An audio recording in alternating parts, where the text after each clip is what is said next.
But anyways, y'all, so like I said, she began to pour out and she began to tell me how grateful she was and everything, and how, you know, everybody was passing her.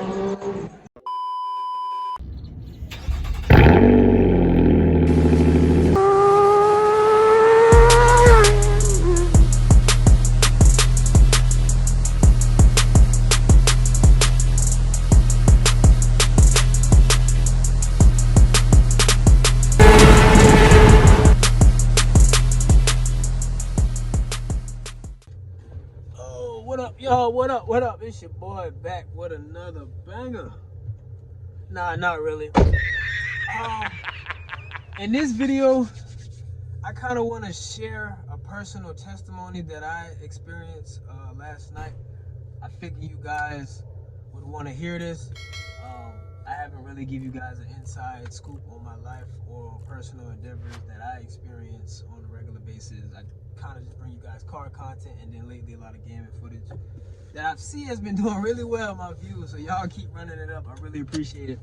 But I'm on the way to the gas station right now. I just figured I'd drop this content on you guys just to share my personal experience. It's nothing great, nothing major, but I felt like this was a great experience for me and for the young lady that I assisted last night. So anyways, so I was driving last night, right? I shouldn't be, because, you know, I got them bad tires, but, you know, I'm asking God for his traveling mercy to and from all my destinations. I think it was like around 10:30, 11 o'clock, something like that. And what I noticed, I was on McClintock, and I know for y'all who don't stay in the area, don't know where that is, but it's near the area where I live at. And because when I DoorDash, I usually stay in the city because, you know, I generally make a good amount of money in the area that I stay in, because I stay in a busy area. So, like I said, I was going down McClintock, and it's a two-way. So I got 2 lanes on this side going that way, 2 lanes going that way. And I was going this way, and I saw this 18-wheeler passing me. And like I said, it was real late, so, you know, it's probably one of them overnight drivers. But he was driving real slow, and it just caught my attention. So I was looking at my rearview mirror, and I'm like, why is he going so slow on the road? I don't know if he had a blowout or if he had I don't know. But when I passed him, he cut his hazards on. So I'm like, okay, something's wrong, something's not right. But as soon as I came out my rearview mirror and I looked forward in front of me, like I said, I was looking at the road, obviously, guys, so don't think I was unsafe driving. But like I said, so when I looked in front of me, I noticed this black Chrysler 300 in front of me in the middle of the road with their flashes on, and I saw this young lady pushing it. So in my mind, automatically, y'all know me, I ain't no sucker or nothing like that, so I'm gonna help when you know, I can be the help. My nigga. I pulled into the median. Well, first of all, she ran up to the car, and I rolled my window down, and she stopped me. She's like, oh my God, can you help me? And I'm like, of course. Like, in my mind, I'm already thinking, like, I see a woman, a smaller woman at that, pushing a very heavy car. And if y'all know Chrysler 300s, them not small cars, them town cars, them very, very big cars. So for her to be even pushing that car, and for cars to be passing by, and, you know, people seeing that and not trying to help, that just bothered me. So I'm like, of course, let me pull over outside the road and I'll help you. So I pulled over in the median. I don't know what I was thinking, but I left my flashers on, and she, so I got out, cut my flashers on, because, you know, I didn't just want my car sitting in the middle of the road. Sure. So I got up behind her, I started pushing, she was like, oh my God, thank you so much. And the whole time we're pushing, she's just trying to talk to me, and I'm just like, can we just get this car out the middle of the road? Like, we can talk once we get to the, you know, where you're trying to get it to. And might I add, there was a gas station like not even a block away, but when she started turning the wheel, she turned inside this apartment complex. Why we just didn't keep going? We could have crossed this median, like, people can understand what's going on. So I'm just like, this red Corvette coming up in my rearview mirror is so beautiful. You might see it in my window in a minute. Let me see. There it goes. Watch, look at that thing, boy. Yes, sir. But anyways, so like I said, she's trying to talk to me the whole time we're pushing, and I'm like, lady, can we just get this car out the road? We can talk once we get to where we're going. And so like I said, she pulls over in this apartment complex, and is gas 344 up here?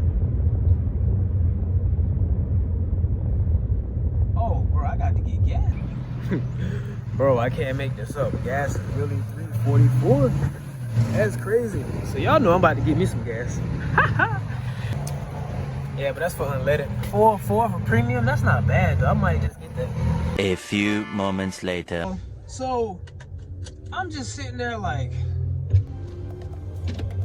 you know, you want to talk and all that. That's cool and all, but can we just get the car to where you're trying to get it to so we can, you know, chat it up, talk it up, and figure it out from there. But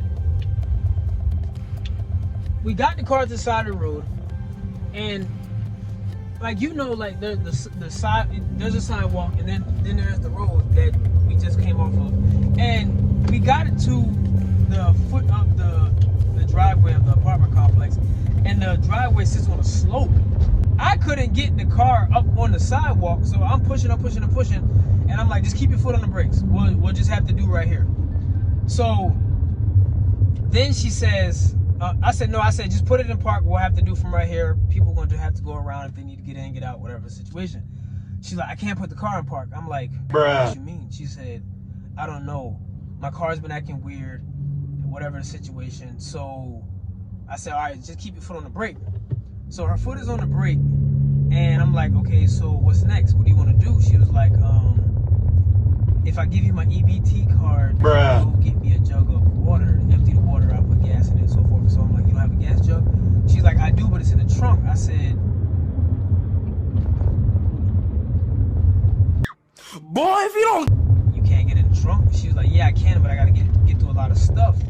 So at this point, I'm getting kind of like impatient with her, cause like, I don't have all night. Now, like I said, I was there to help her, obviously, but I can tell she was kind of like trying to drag the situation out. I don't know if she was trying to get to know me or if she was trying to get to flirting or whatever.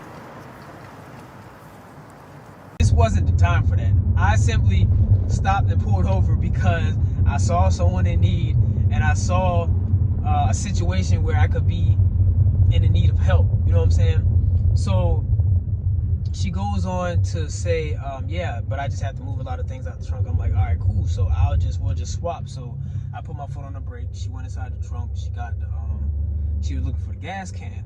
As she was looking for the gas can, she stopped to look through her purse, and she was like, oh, do you have a funnel? I'm like, yeah, I got one in my trunk. She was like, is it one of the pointy ones, one of the long ones? Because if so, it's not going to work. Now, in my mind, I'm like, most Chryslers or most cars, you could just stick a funnel in your gas tank and it'll fill up. There's no way around it. All gas tanks, I'm pretty sure, are built the same way, unless you got like some foreign joint and that shit is different. But she just kept stopping from what she was doing, and while I'm sitting there holding the brakes, while we're sitting on a slope inside an apartment complex driveway, and in my mind, I'm like, okay, we're blocking traffic from getting in and out of this complex. We're literally on the middle, because the sidewalk was like running right through where we was parked at. My car's still sitting in the median running with my flashers on. So I'm taking all of this in an accountability, like, lady, I understand you need help, and I'm here to help you, but we just need to speed this process up. In the meanwhile, like I said, I was saying all this in my head. I obviously had to say it out loud, but I was like, but as she kept talking, I'm like, did you find the, you know, the gas can, you know, just trying to speed up the process a little bit. And she was like, yeah, I found it. So then she was like, yeah, I need a certain funnel to put gas in it. So I'm like, so what are you gonna do? She's like, well, I got this water bottle and this little cap or whatever, and I don't know. She's obviously, like, she told me before, this wasn't her first rodeo, and she ran out of gas plenty of times. And in my mind, I'm like, this is when the devil started kicking in. I'm like, if this ain't your first time running out of gas, you might want to start being a little bit more responsible. You feel me? I'm here to help, you know what I'm saying? But let's get this process sped up just a little bit so we can get you on your way. So she gives me the gas can. I jump back in my car. I run to the gas station. She gives me like $10 or whatever, and she was like, just put whatever can fill up 2 gallons. What the fuck? And I'm just sitting there like, well, you know, gas almost like $4 out here. You know what I'm saying? So that's probably gonna be a solid 2 gallons itself just for $10. You know what I'm saying? I just put 6 gallons in my car just now, and that was $23. You know what I'm saying? But that's because that gas station was a little lower. But yeah, so anyways, like I said, she went on so when I went to go get the gas and I came back, she began to say like, man, I'm starting to think God really does exist. And in my mind, I kind of like broke down because that kind of hurt me a little bit, because I was like, in my mind, I'm like, wow, like there's really people out here that still are iffy about the whole God situation, are still contemplating, like, you know what I'm saying? Like, it just, a bunch of things went through my mind. So, you know, me being who I am, I was like, why you say that? And she was like, I don't know. I just feel like I've been going through so much, and this isn't the first time that this happened. This isn't the first time that I ran out of gas, and I just keep feeling like all these things keep happening, and God just keeps testing me. And I stopped her right there when she said that. I said, do you know that God gives his toughest battles to his strongest soldiers? And in that moment, she kind of like broke down, and I could tell that I said something that sparked her, because like I said, she got quiet, and I was like, what's wrong? And I was like, she was like, I don't know, it's just, somebody told me that before, but I just feel like he's giving me all these tough battles just to see if I'm going to give up or not. So I just start ministering to her, like, you know what I'm saying, not shoving the Bible down her throat, not really bashing her, not asking if she's saved and all this other stuff. That was another topic for another discussion. Like I said, we were still on the side of the road. My car's still in the median. We're still sitting at this sidewalk, blocking people, pedestrians from walking, and we're blocking, you know, residents from coming in and out of the apartment complex. So I just kind of kept it casual, kept it cordial, and was just talking to her as she was putting the gas in her gas tank. And I was just like, well, I'm gonna say this, and I'm gonna say this with everything in me. God loves you, and he's only gonna give you what he knows you can handle. You're going through a lot of these things, and you're going through all these trials and tribulations because he knows you can handle it. He will never give us too many options and too many trials and tribulations that we know we can't bear. He will never put too much on our plate that we can't bear. And that's one thing that I need a lot of people to understand is we go through a lot of things in life, but he never gives us too many things that he knows we can't handle. He'll never put us in a situation that he knows we can't overcome. He'll never put us through a path or take us down a road where he knows we can't obstacle through it. And I say that to say this. And I'm just talking to her, and she's just like, you know, emotional at this point as she's still gassing up her car or whatever. And I was just like, well, I want to tell you this, don't give up. We going through situations, we going through trials and tribulations in life just to see if we can overcome it. God doesn't want to give up on us, so we shouldn't give up on him.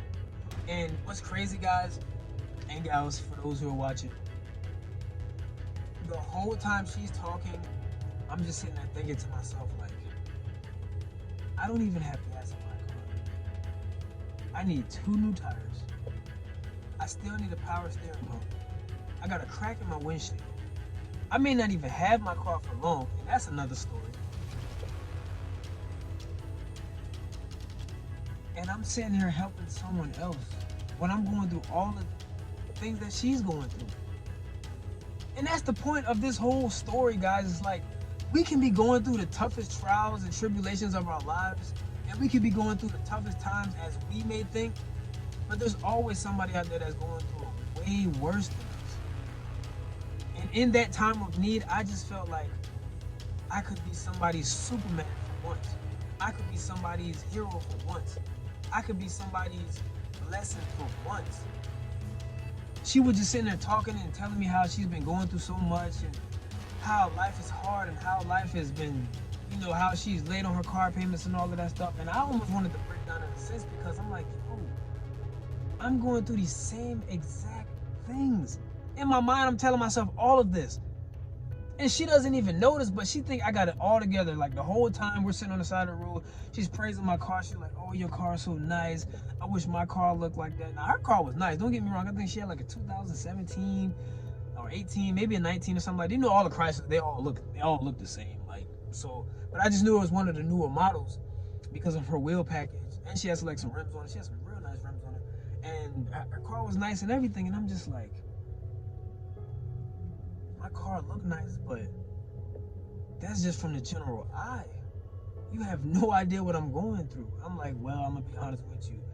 My my ride looks nice, but you know, I'm going through exactly what you're going through. She's like, no way. I'm like, yes, wait. Yes, wait. And I don't give up because of Yahweh. You know what I'm saying? And I get compliments all the time on my car, and I'm so humble and I'm so grateful for the compliments, and I'm so grateful for how God has blessed me in so many different ways. But I don't deserve anything that I have. I don't deserve half of the things that I go through. I don't deserve half of the people that I've come encounter with. I don't deserve half of the blessings that I've gotten from God.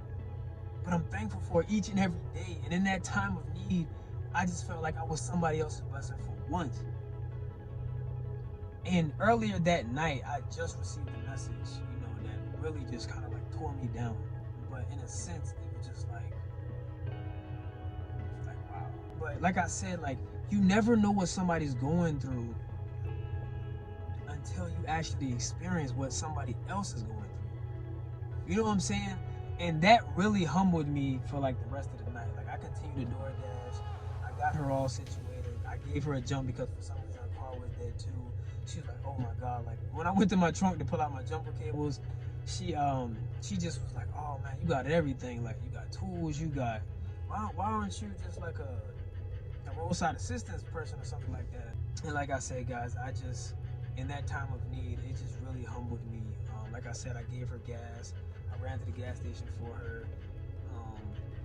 I gave her a jump when she needed it. And it was just so much that she was just pouring out to me and that she was just going through. And I just was, the whole time I was just sitting there like, yo, you have no idea. Like, I'm going through the exact same things you're going through. I just appear differently. You know what I'm saying? And I just kept telling her, like, I'm your blessing. Like, I honestly felt like, and I just kept telling her, like, God sends his blessings in the smallest and most rare and unique ways. And look, I came to your rescue, you know? I'm not here to be your savior or anything, but I just saw someone in the time of need. And I just kept telling her that all night. Like, you know, I wasn't trying to flirt with her. I wasn't trying to get at her. And she kept offering me like her number and her social media and all that stuff at the end of the night. I'm like, that's cool. I mean, I'm good on all that. I just saw someone in need, and I'm glad I could help. And that was that, y'all. And I just, like I said, it just humbled me for the rest of the night. I did continue to DoorDash. And like I said, it just humbled me for the rest of the night. And I did like a few more orders. And I just went home because I'm like, yo, that couldn't be like. But guys, like I said, I just wanted to share that with you guys. Drop in the comments below what you guys think. If I did too much, if I didn't do enough, what could I have done better? And just give me like a little feedback on what you guys think. I definitely felt like I wanted to share this with you guys. I definitely felt like, you know, sharing this testimony with you guys because I just didn't want to hold it in. I just felt like somebody needed to know, like, when you think life is hard, when you think life is over, if you think that you're going through the roughest times in life, there's always somebody who can completely relate. There's always somebody who's going through it worse than you. So don't give up, guys. Don't forget to subscribe. Don't forget that like button. Don't forget to hit that notification bell. And until the next one,